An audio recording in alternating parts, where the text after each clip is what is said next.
Deuxième partie de l'Africa Newsroom. Je suis toujours avec Tidiane Dabo, avocat au barreau de Paris, Yambouli Adipama, consultant en santé publique, et Sega Goundiam, consultant en management, normes et contrôles internes. Nous parlions donc de la démission de Tchèque Sako en Guinée. Tchèque Sako, ancien ministre de la Justice. Et Tidiane Dabo, vous vouliez intervenir? Oui, je disais que c'est un acte courageux pour l'Afrique, parce que d'habitude, on voit rarement des ministres qui démissionnent, simplement parce qu'ils n'épousent pas les idées ou le contour d'un acte posé par le président de la République, parce qu'ils ont l'habitude du confort de leur ministère. Donc c'est un acte à saluer quand même parfois, parce que je dis, parfois il faut savoir partir quand on estime que voilà, on n'est pas d'accord avec soit une politique qui est menée ou effectivement des actes qui sont posés. Bon, connaissant l'homme, comme je disais tantôt, c'est quelqu'un quand même qui a des idées, qui sait là où il veut aller, hein, qui a des idées extrêmement claires. Mais bon, je pense que quand même l'avenir nous dira effectivement s'il a raison ou pas de poser cet acte de démission-là. Ouais. Yambouli Adipama. Moi, je pense que c'est effectivement un acte à encourager dans nos politiques, dans notre manière de gouverner, parce que souvent, on n'a pas l'habitude des ministres qui démissionnent parce qu'ils sont en désaccord avec le président de la République.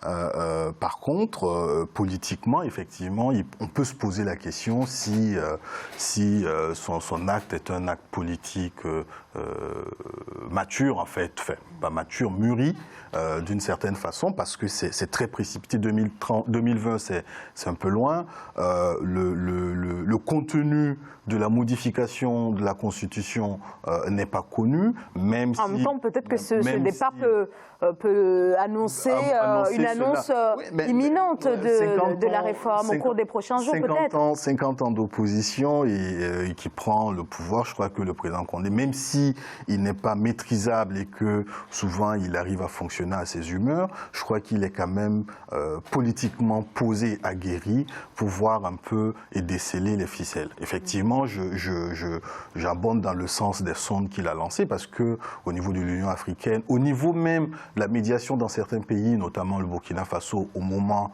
de la crise post-insurrectionnelle en 2014, il a joué un rôle de conseil. Je crois que si toutefois il a des envies de modifier la Constitution, moi en tout cas je lui demanderai de réfléchir, mais je crois qu'il est politiquement aguerri pour savoir que c'est une modification à haut risque. Alors la question, c'est aussi de savoir si le président de la République va opter pour la voie référendaire ou la voie parlementaire. Oui, ça, on ne sait pas. Mais bon, oui. on a vu des pancartes dans la ville. Ça m'étonnerait qu'il passe référendum, quoi. Voilà. Ça m'étonnerait qu'il passe par la voie référendaire. Moi, ce que j'aimerais vraiment... C'est assez risqué. J'aimerais terminer par... terminer, ou en tout cas donner mon point de vue par rapport à tout cela, c'est qu'à un moment donné, il faudrait que la population, ou en tout cas l'espoir au niveau d'une nouvelle vision en termes de gouvernance, cette jeunesse puisse prendre le relais.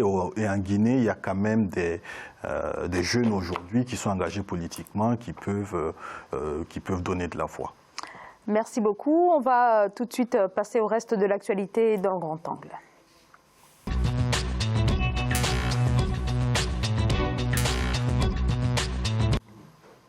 Au Bénin, un mois après les élections législatives contestées et les violences qui ont suivi, l'enquête piétine, enquête concernant les manifestations sanglantes des 1er et 2 mai, dont la répression aux alentours de la résidence de l'ex-président Thomas Boniaï avait fait 4 morts. Reportage de notre correspondant Lefti Ounou. Ras-le-bol des forces politiques de l'opposition face à ce qu'ils qualifient d'utilisation des armes contre les populations civiles au Bénin, suite à une supposée tentative d'arrestation de l'ex-chef d'État Boniaï au quartier Kadiaou en début du mois de mai. Des émeutes et violences ont éclaté avec des destructions d'édifices publics et privés aux encablures de son domicile. La répression des forces de l'ordre a fait au moins 4 morts et plusieurs blessés selon l'ONG Amnesty International. L'ancien ministre de la Défense, Kandi Dazanaï, membre de l'opposition et président du parti Restaurer l'Espoir, se dit préoccupé de l'état des lieux des enquêtes sur ces manifestations du 1er et 2 mai 2019 à Cotonou. Les 1er et 2 mai, qui a donné l'ordre de tuer et qui sont ceux qui ont tué? On ne peut pas faire le silence là-dessus. Nous sommes dans une république. La politique, ce n'est rien d'autre que le siège de dialogue, de négociation. C'est tout. Et à l'intérieur d'une nation, il n'y a pas d'inimitié, il y a des adversités. Au soir des manifestations du 2 mai 2019, le ministre de l'Intérieur avait reconnu l'usage d'armes létales par les forces de l'ordre. Il avait annoncé une enquête et des sanctions à l'encontre des corps de l'armée qui sont passés outre la consigne de maintien de l'ordre public. Le président de la République, en ce qui le concerne, devra impérativement éclairer le peuple béninois sur la base des dispositions générales en lien avec les principes éthiques liés au recours à la force et à l'utilisation des armes à feu, confère premier principe des Nations Unies. Dans son discours à la nation le 20 mai 2019, le chef d'État avait déploré les violences post-électorales et a exprimé sa compassion aux familles éplorées. Toutefois, la lumière sur ce drame peine à se faire. Le bilan officiel de morts et de blessés demeure toujours inconnu. Alors, une enquête qui n'avance pas. Segagun Ndiam, quelle analyse faites-vous de ce silence du gouvernement, le pouvoir quand même directement, dont la responsabilité a été mise en lumière puisque l'armée a tiré à balles réelles sur les manifestants. Et reconnu par le ministre de l'Intérieur. Ce qui me désole le plus, c'est que même quand on a l'impression que dans certains de nos pays, il y a une historique démocratique, quand on pense qu'il y a une forme de stabilité que les politiques ont fini par comprendre et par pratiquer, le Bénin, ça faisait quand même quelques présidences qui étaient censées nous rassurer, même quand on a cette impression-là, on se rend compte que finalement ça tient à rien du tout. C'est une façade et ça s'écroule à la première difficulté. Et c'est ce qu'on voit dans un certain nombre de pays. Quant au Bénin, il faut remonter un peu en arrière. Tout vient de ces élections législatives qui ont été escamotées. Et ce qui est arrivé après, c'est la conséquence de ça, et puis le fait que beaucoup ont mis de l'huile sur le feu. Et encore une fois, on est immature. Tidiane Dabo. Oui, non, mais je pense que je ne vais pas faire de la métaphysique, mais finalement, on peut se demander si l'homme africain n'a pas un problème avec le pouvoir, en fait.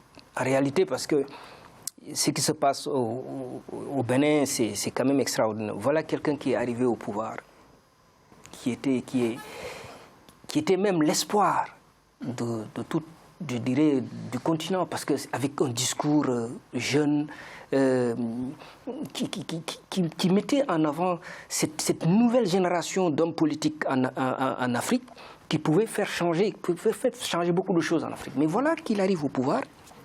Les principes démocratiques sur la base desquels il a été élu, il les bafoue complètement. Et bizarrement, et d'ailleurs ce qui se passe au Bénin, c'est que moi je considérais l'armée béninoise ainsi que la police comme étant des institutions républicaines. Et voilà, c'est toutes ces deux institutions-là qui sont happées par, je ne sais pas quelle, je ne dirais pas qu'on est dans une dictature, mais en tout cas, ça y ressemble un tout petit peu et qui vont quand même tirer sur la population civile. Et c'est quand même dramatique. Et on nous dit, l'opposition quand même naïve qu'elle est aussi, l'enquête piétine. Mais quand même, l'enquête ne peut que piétiner. L'enquête ne peut pas aller au-delà. Parce qu'on voit bien où ça pourrait aboutir. Parce qu'on sait où ça peut aller. Parce que, d'ailleurs, le président Talon, je crois qu'il avait une fois, si je me trompe, il disait que peut-être son pays allait sortir de la Cour pénale internationale. Mais il sait pourquoi il le dit.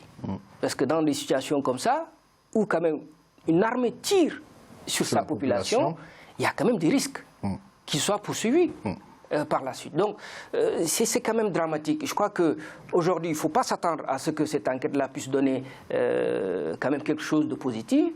En tout cas, l'armée va être certainement protégée, ainsi que la police, parce que quand même, l'armée a reçu des ordres. Ils disent le contraire. Non, mais... Ils disent qu'il y a outrepassé. Voilà, mais l'armée ne va pas accepter d'être le bouc émissaire dans cette affaire.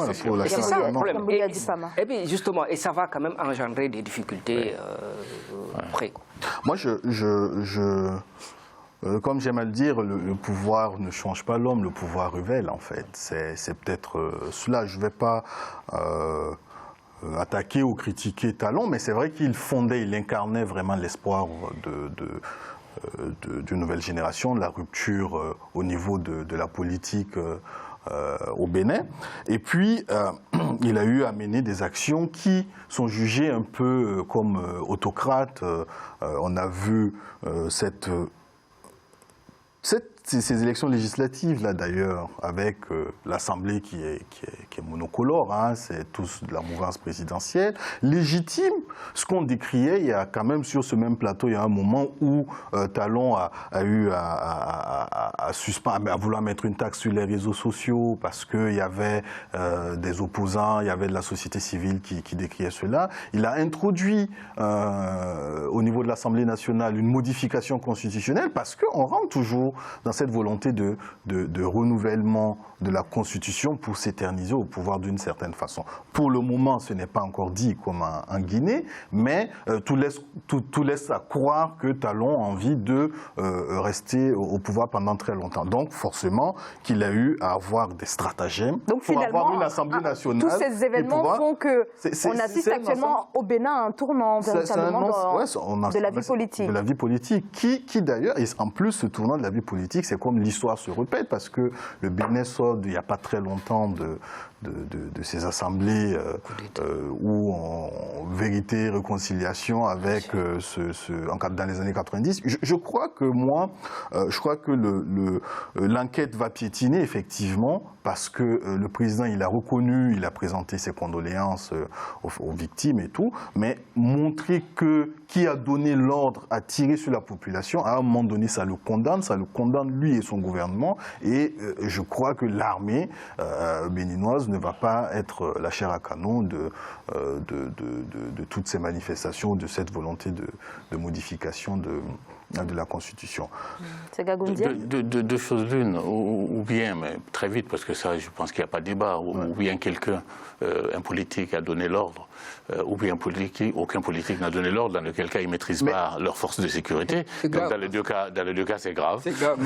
Mais il y a aussi, oui c'est vrai, mais il y a aussi que cette violence n'est pas forcément induite par Talon seul. Hein. J'allais y venir. Parce que je crois qu'il y a Boni et autres sont des discours qui enflammaient, très ambigus, demandaient à la population de prendre ses responsabilités, pendant que c'est vrai qu'on peut... Alors, mais la violence vient de l'armée. Oui, la violence vient de l'armée, mais on est... L'opposition a le droit de demander à ses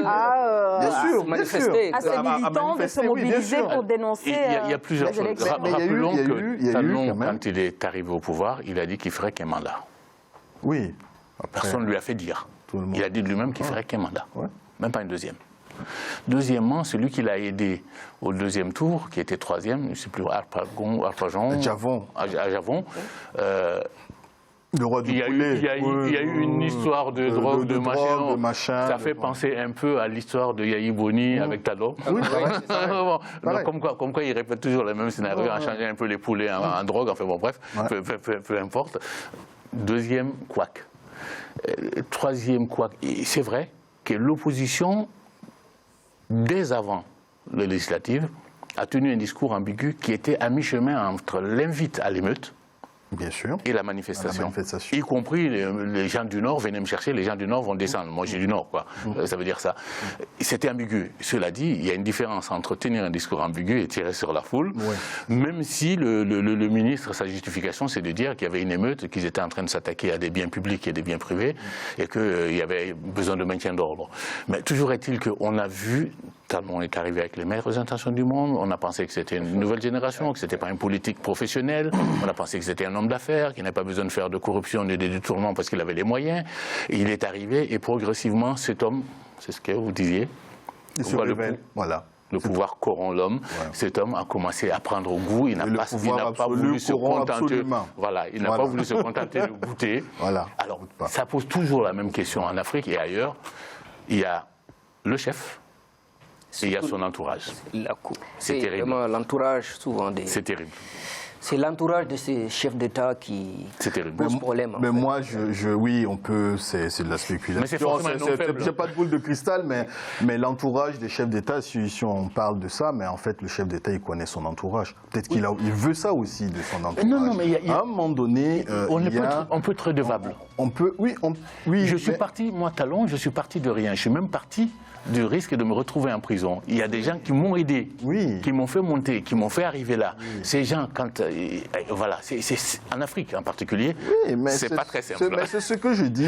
On dit la même chose, c'est que dans l'entourage, s'il y a des zélés, c'est que forcément le président laisse faire, parce qu'à un moment donné, il ne veut pas se mouiller et qu'il laisse faire certains zélés pour pouvoir, à un moment donné, se justifier. Ça aussi, ça fait partie de la stratégie de la gestion du pouvoir. Je pense que c'est parce qu'on se croit redevable et chacun de nous, même si on en est très éloigné et qu'on peut se permettre un certain nombre de choses, chacun de nous connaît ça, y compris dans le milieu familial. Voilà.